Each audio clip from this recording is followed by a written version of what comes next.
কবি নজরুল ইসলামের একটা কথা ছিল কিংবা একটা লেখা এরকম ছিল, আমি জানি চিরজীবন আমাকে কাটতে হবে, কারণ আমি যে তোমাকে চেয়েছি।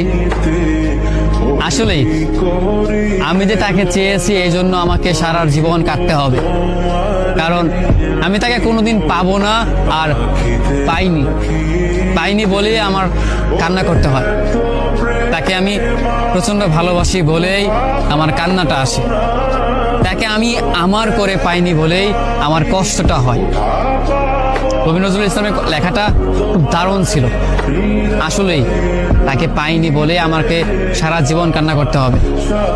যদি সে আমার এই ভালোবাসাটা বুঝতো, আমার এই অসীম ভালোবাসাটা বুঝে আমাকে একটু বলতো যে আমি অন্যদের মতো কখনোই তোমাকে ছেড়ে যাব না, তাহলে বিশ্বাস করুন পৃথিবীতে হয়তো আমার চাইতে সুখী মানুষ আর কেউ হতে পারতো না।